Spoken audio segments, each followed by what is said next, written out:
Hello, my friends. Welcome to You See the Table. I got Gray and White Mama sitting off to my left. She's actually starting to get a little bit of sun starting to peek out from the clouds. It's been a otherwise gloomy morning so far, but we were predicting upwards of close to 80 degrees here today by this afternoon. Sun's supposed to start breaking out here. It's going on noon now, so getting in that direction. We are looking at Shadowbeat from Shadowrun. This is produced by or written by Paul R. Hume, and I paid $15 for this book in 1992. All right. The beat's on the street, and that's where you have to be if you want to see what's in with happening. Shadowbeat makes it easy to dishing out the scoop on music, media, sports, and entertainment in the 2050s. Discover the best way to stardom is The Sims, or learn how to get the dirt on the stars. Get the lowdown and dirty as an urban brawler. All this and the toys that make it happen are included in Shadowbeat. All right, blah blah blah. It's a little bit of a kind of a gunky thing on the cover there. Not sure what that's from. I use this quite a bit in for other. I tapped this for Star Wars campaigns that I ran, and a couple other neo apocalyptic settings occasionally.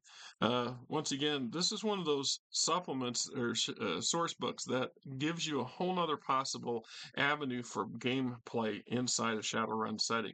Because once again, what if you only have two players at your table and you're fortunate enough to just have two people show up on a regular basis and you can run a game? Sometimes being able to tweak the adventures so they don't need 4 to 6 people. They don't need a pile of NPCs.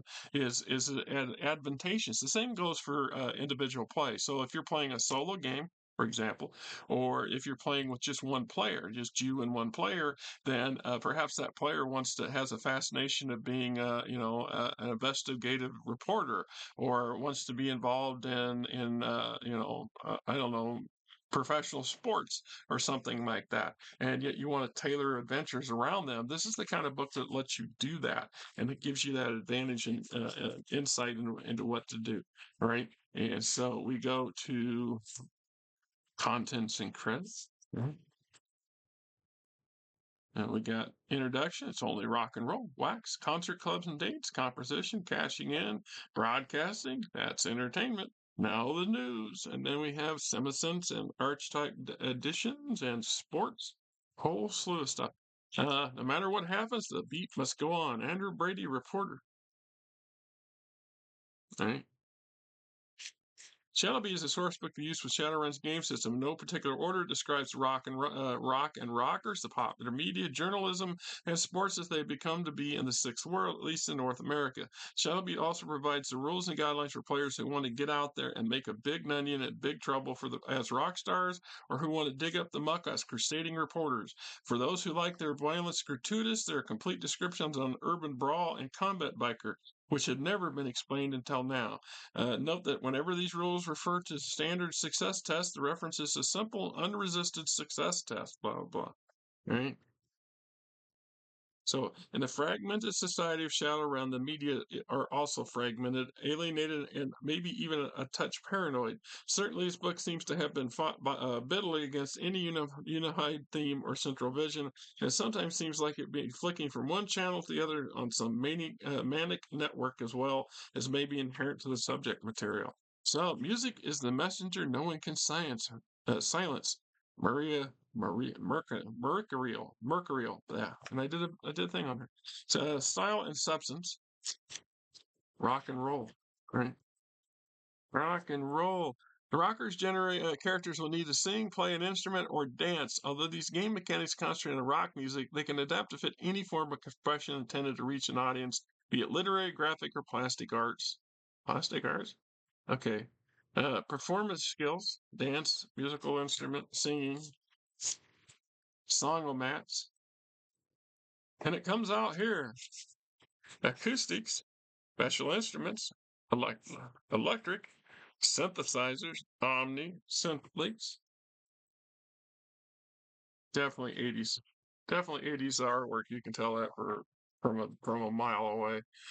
Wax, as in, records, disc chips and downloads, concerts and club dates, the impact test, the group impact, rehearsals, karma and impact, composition, performance ratings, a hit or a flop, cashing in, rocker status. Most rockers in the field are in the field for something besides the money, but the money doesn't hurt. How does a player or how does a character, player character who rocks keep the rent paid?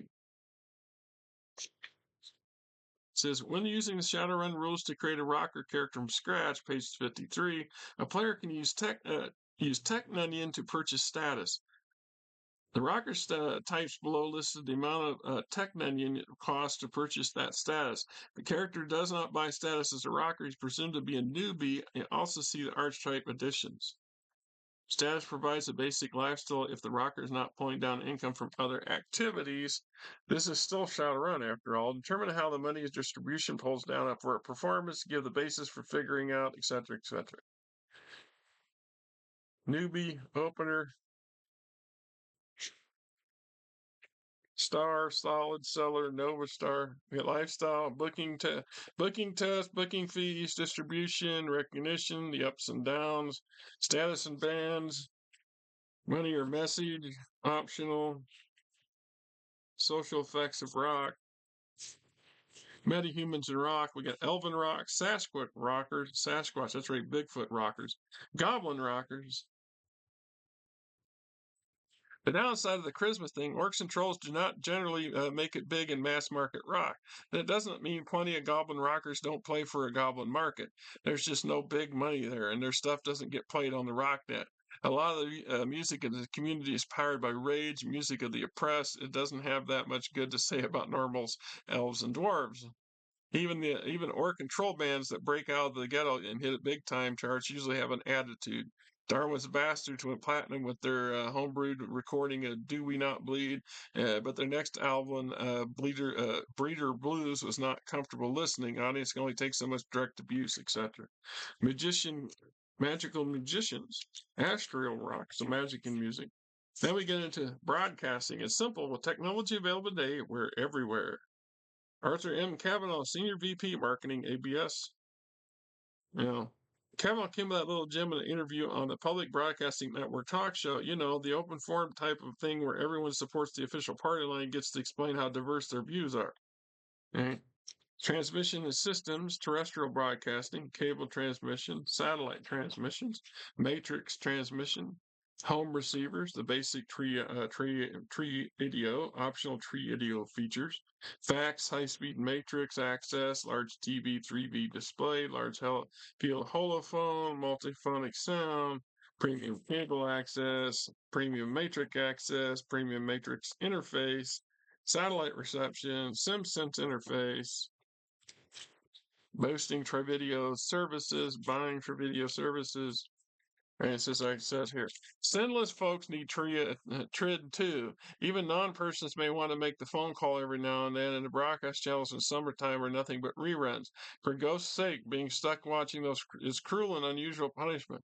No perspiration, chummer. What wonders that technology can create, the wonders that technology can steal. So you got the way to how to get your internet for free. Right? The nets, a lot of different nets, always the same faces behind them. John Botha, freelance vid snoop. Yeah. Do you realize in the 1960s, corporations began going on a shopping spree? At that time, 80% of the appropriate 25,000 media outlets in the United States were independently owned. By 1980, the percentage was reversed. 50 companies owned more than 80% of the broadcasting publishing industry. When the Sharks finished off what little fish they started on each other, by 2020, it was down to 23 corporations. Yeah. See, that's our problem. One of our biggest problems today. There's only so many media outlets available to us in what's considered the legacy media, and then even then, the non-standard legacy media that we can get through the internet, through Twitter and YouTube and other media outlets like this, is still monitored and in some degree suppressed or controlled by a handful of the elite bastards who own everything. So when how do you have true economic competition in a capitalistic society when all the competition is boiled down to a handful of people who collectively agree on stuff? So we all agree we're going to raise rates. Then what are you going to do? You see what I'm saying? Your options become more and more limited every year on purpose. So the triad networks, we got the ITCC, the majors, ABS, CBC, NAS, NBS, NN, NABS, the broadcasting cable piracy, excuse me. All right, remote pirates. The Bob channel, news and information info for folks named Bob. Joke ad that received 1,200 responses, right? The the O2Q and the PBN, the Indies, Commercial Independent, Specialized Independent, Public Affairs Independents, all right? Local pirates, remote pirates, broadcasting piracy, cable piracy, satellite piracy. Then we get that's entertainment. Wasteland, heavens no, we've gone far beyond that. Sheila Ingrid's present entertainment division. All right. The big theme action shows for the majors this season is corporate security operations, right? The Protector and Shadowbreakers and Bright Lights. Game shows. Nobody likes a show off, so hard quiz shows don't sell. Trivia quizzes were big once, they're fading fast. Gambling games are still popular. The newest wave makes contestants crawl through something slimy. You get a snowball's chance in hell to win a zillion onion or whatever. There the wish flash hits. Lucky lady. All my life I wanted to be a winner. This is my last chance. The contestant on Pit of Slime. Then we have lethal games. When one of the typical network when one of the typical network shows and you walk away with 10 to 20,000 onion worth of merchandise, or you're dead. Sitcoms, San Reproche, right?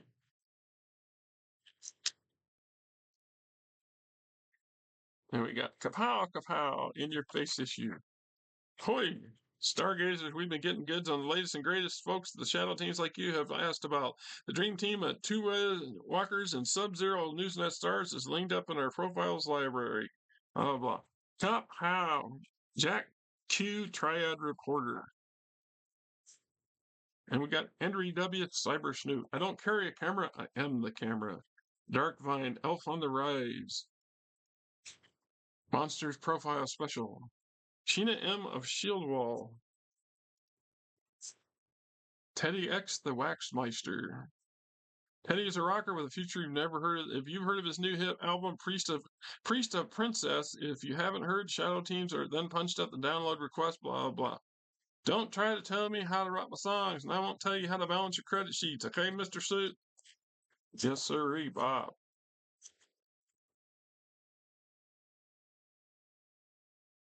Soaps, talk shows, 3V guide, then we get an actual channel guide for your entertaining pleasure. We have, what is it? Poochie Real Sense Theater, World Sports Broadcasting. And we got a commentary down here. It says BookNet is feeding to Juno 1-29-2, and by next week it should have a matrix feed hanging off the public library again after we figured out their new trace algorithms. All you whiz kids, stay with us, and we've got updates from the MITM symposium for last April, ready to go. The Librarian Libertarian. Death Star 9 coming in pirate today on cable B1122, and the net cops don't spot the feed. It's splatter time, chummer. So click on your favorite trid. You can't find it there. Switch your dash to the sat feed Death Star 9, anywhere on transponders 1 through 3. Check out the programming listings for the fair that Square don't care for, i.e. entry from Buddy Guts. Kill the dead. Mark Huntress must confront a coven of ghoul demons. Revens Yell, guest Penelope Harris, director of NLCLU's Atlanta office. Shadowbreakers. Tri-E, Channel 8, Chief Thunder, John 3 Arrows must elude the flight of cybernetic killer drones. Jones challenges the Screaming Falcon to a duel. Can even the power of the Great Ghost Dance save the freedom fighters? And we got on PAZ. I know what I like. Ted shows us the really good parts of the Renaissance. Okay. On the NOS channel, Madonna retrospective. Okay. On the SCX channel, Nostalgia Theater, Behind the Green Door, Marilyn Chambers, 1978, Holovised.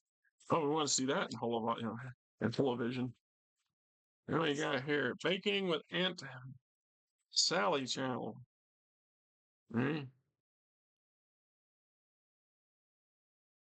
More of that sunset of the frolic on the Death Star 9 Transporter 2 carrying light feeds for Golden Glory. 20 lambs to the slaughter, taking that big drop into the kill zone. 24 hours staying alive in the 300 square collects of the Libyan desolation. Rumors say the players is a ringer, bat job ninja from one of the on loan from the Yak. And the local Bedouins get a bounty for every head they bring in. Gonna be a good one. Well, you guts. Why do you take your drilling somewhere else, you snuff freak? If the damn government had any guts, they'd blow that stinking Azzy death machine out of orbit. Hey, talking about a satellite, you get all your nasty, evil, wicked, dark web crap for just pull it down out of the atmosphere. Zeppelin in the Barrens. Dirty Gus Phil Turdo gets hassled by the cable access inspector, guest star Jackson Downs, when he and the kids boost some prime tread. Movie Elven Lords, Fantasy Legshire, Falcon, I can't pronounce that one.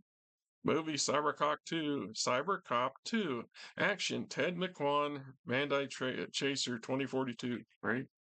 You gotta love it. And now the news. All the news is fit to print, model the New York Times. Anything that fits is news. Al Bennett, producer of the NBS National News. Right? News in the sixth world is a flexible critter. To the big networks, it's hot visuals, punchy story, human appeal, and all that jazz. A little controversy goes a long way, but mustn't upset the legal department. Of course, it can't tick off the sponsors. Got to keep sales happy too. Sound familiar? Just saying. Sound familiar? Story behind the story. The beat sheet, the punch section, the proof section, the POC section. What? Oh, the pics section. I am a camera. Sight is sound. Uh, Anything that happens with the camera range of a snoop is trud fodder. So the guy has to do is be there, right? Sorry, that's incorrect, but thanks for playing.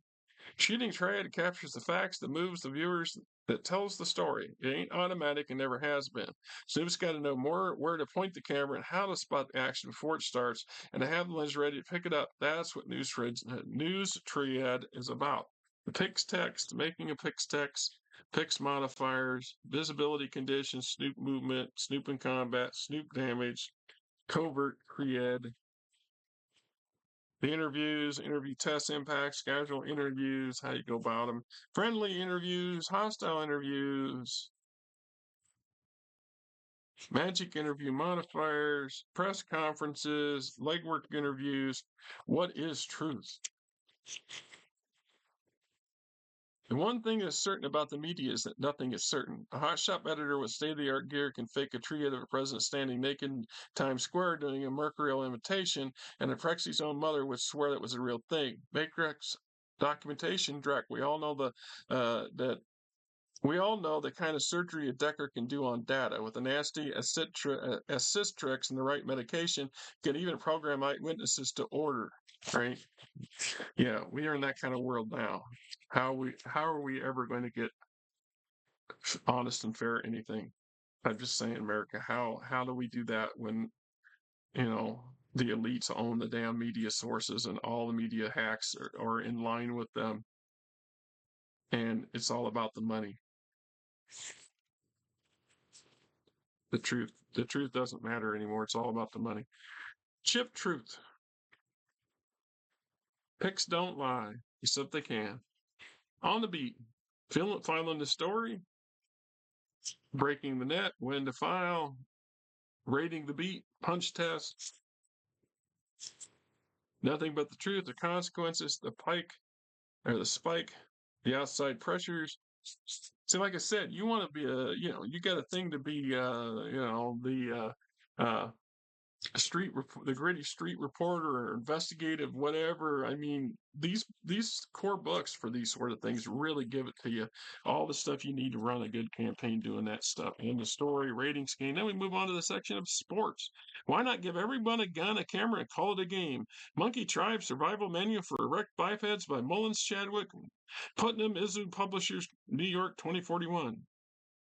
Yeah, folks sit around, folks got time on their hands, and so the corpse and government have to find something to keep folks from getting restless. When it's mob time in old Rome, folks got bread and circuses. Nowadays, a lot of money goes into sports nets and teams they cover. Then the crashes, changes, chaos ripped up North America. Everything that help folks keep their direct together was valuable. Sports became very valuable and stayed that way. Of course, the bosses get a lot of their onion back from the through pay-per-view triad access, aftermarket triad and sim record ads with big ratings, and even tickets to actually see a game live. It all adds up. You got baseball, the North American League, basketball, and cyberware. Baseball did not embrace cyber technology. The rest of the sports, mainly by the sounds of it, did. Basketball, football, really went all out with cyberware. Completely cyber limbs are out, but anything that can be implanted, grown, or grafted into the original muscle and bone is in. Even full limb replacements that grew in a vat instead of being built on a workbench are legal.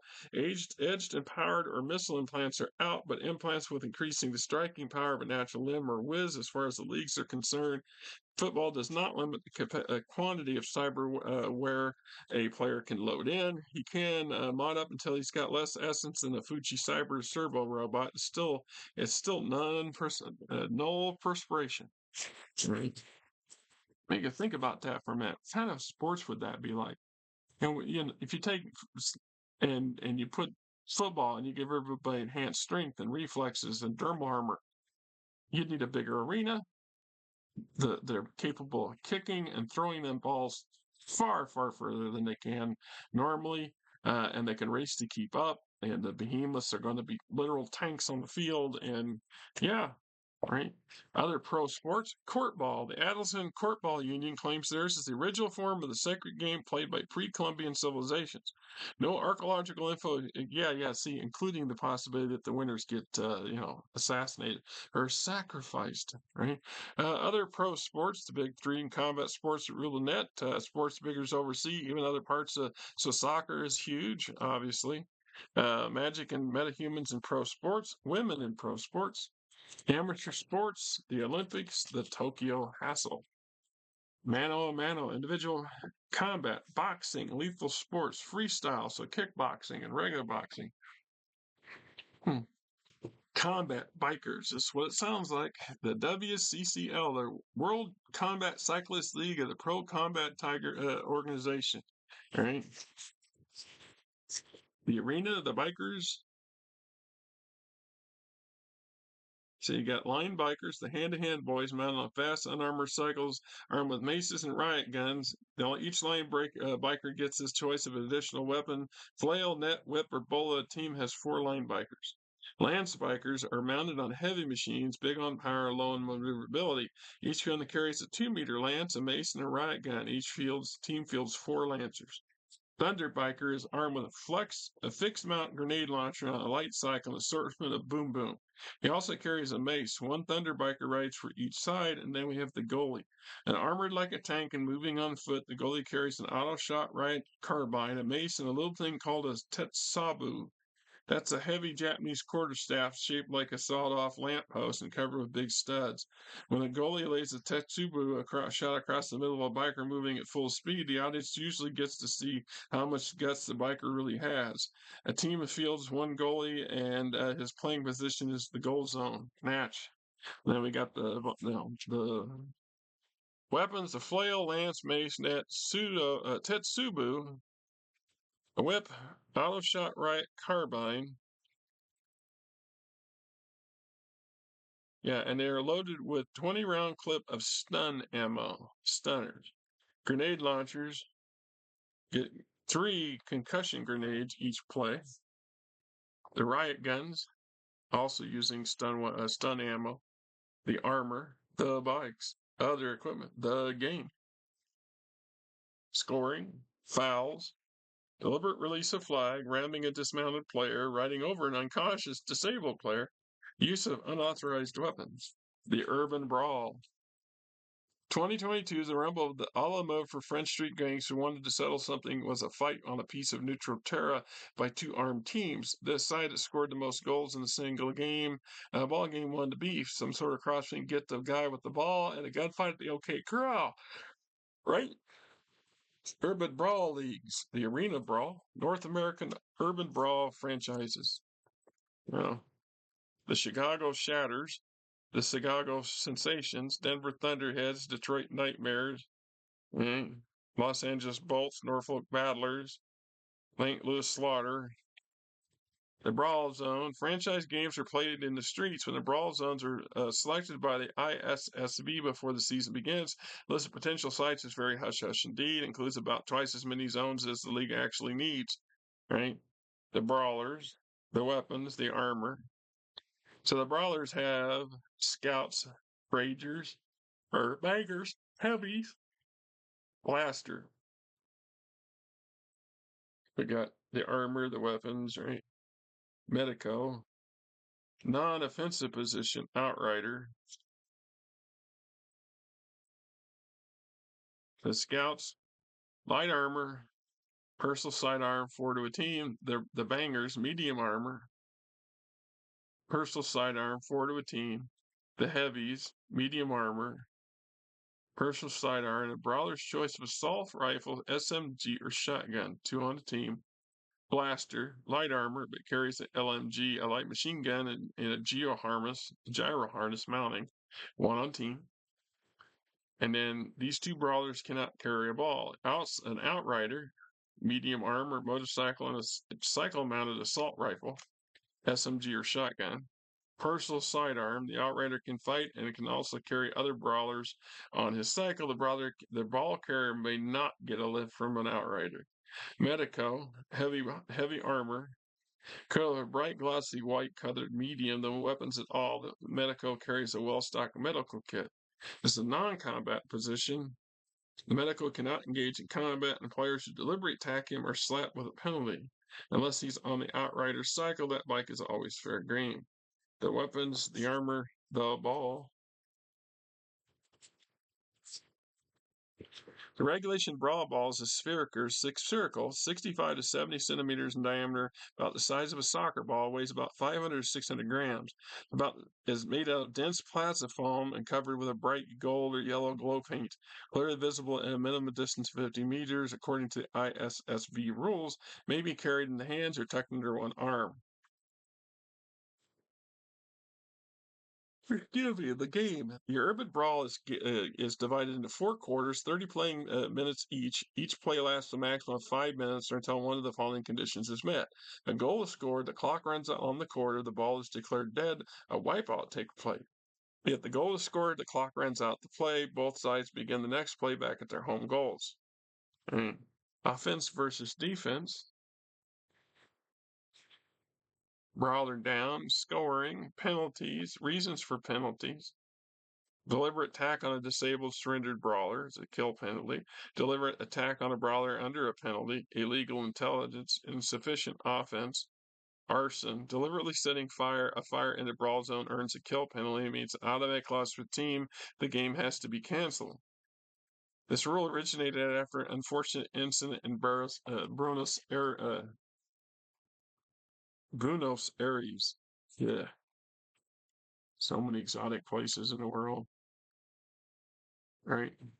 Penalty also applies to the ball carrier in any of the 3 block adjacent to the goal street in 2 minutes after the play begins. Officials. Stand-ins, the special effects, Magic and Simicens, the director. So we're moving into Simicens. We skipped a page here. All right. So Simicens, realer than reality, realer than life, real sense. Gucci Electronics advertising slogans or circa 2049. Simicens lets a person experience something that's happened to someone else. As far as the user can tell, he or she is okay. So think about that for a minute. Let's just take a moment. So if we go back to any one of the rock stars or porn stars of the era, let alone political, or in the case we just read, like the brawler. So you get somebody who's tricked out for the recording capabilities and they do this stuff, then there will be huge market for these Simicens chips. So if you want to know what it's like to be the head brawler on a certain team, then you spend top dollars to get a chip of that person's experience that you can then replay in your head and experience yourself as close to actually being there as possible. That's what we're talking about here, right? So then we got the basics of Simicens. operates at two major spectra response or tracks, which are sensory and emotive. When a user plays back the sensory track, it triggers the brain responses that match the physical responses of the artist originally performed on the tape. The emotive track does the same thing in neurological changes that trigger the emotional responses. Right. CinemaSins production, the performers, the performance methods, stand-ins, Magic and CinemaSins, the directors, the wet records, entertainment sims, right? So this gives you all the hows and what fors of the chips, sense decks. Then we got the legal constraints, peak controllers, California hots and bootleg sims, sublims, CinemaSins abuse, BTL better than life chips, BTL, and how that stuff will mess you up. Getting clean, new twists, archetype additions, network affiliations, network employment, new additional rocker status, sims, gear, additional stuff that you might want to find, right? So at the end of the day, like the CinemaSins thing, imagine your favorite actor or actress and being able to, we watch them perform, and then they develop technology that gives us that in a 3D environment. So then we're looking at a video that looks like it's got depth to it, that you're actually even closer to being there. Then they come up with this technology that basically allows you to plug in like a video game. And you're going to assume the role, or perhaps ride along in the back seat with your prime actor in your adventure action movie, or the prime actress in your rom-com. And you're going to get to experience their view and their emotions of what's going on. So it's taking us to a whole new level, and that can become very addictive to people. That's kind of what they're going around it, but there's a whole industry set up on. So the Shadowbeat gives us this wide range of things, running from being in the news or dealing with paparazzi. Because if you're going to be, depending on what your character's MO is, if you choose to be a rock star slash shadow runner, you have to deal with a modern day, a Shadowrun version of Batman, for example. You have to be on your toes with paparazzi, especially with the technology that's available to them today in Magic, to keep your suit, keep your secret identity secret. Or if you wanted to, like I said, you're investigative reporter type, or you want to be in the game, you want to be in promoting. I don't know. You want to be a sports promoter or something. Potentially, you could do that, and then on the side, because of your choice of career, you constantly have to deal with shadowy stuff, right? Shadowrun kind of stuff, and the same thing with the sports into stuff. So you could actually play characters that are in a sport, and that could be the whole campaign, trying to win the championship, or trying to, while you're think of the Globetrotters, the old cartoon series, where not only were they going out as entertainers and promoting the basketball in general, but they were also investigating mystery murders and other things like that on the side. So that's all possibility. And this book gives you such a wide range of options. It's awesome. I mean, I don't know if they made this in later versions for the various editions. I don't know if there's a current version of this. It's worth looking into, I guess. Very nice, very helpful book. I enjoyed it. And like I said, I tapped it numerous times, not for Shadowrun, but for other game systems where I needed to have things like a reporter. I also, when I was writing some of my would-be novels, I got inspiration for a couple of different things for those, because where else do you find inspiration but from other people's shit? You just can't verbatim repeat what they got, so it's not plagiarizing. Anyway, little gray and white mama's over here is finally taking a nap. She's calmed herself down. Yes, you are. Dang, I'm gonna wake you up right now. Huh? Ain't gonna wake you up. It's now my fault. I can rub her belly, and she just loves the crap out of it. If my wife does it, she goes after my wife's hand. She don't like them. I guess I just rub her belly different. Am I rubbing your belly better? Is that rubbing? Is you rolled? Yes, you did. You just rolled over. Yeah, well, don't roll all the way over, because then you'll pee yourself. Anyway, I'm not. You're you. She's her. Maybe you're somebody else. I don't know. I don't frankly care. The sun was coming out. Now it went back under.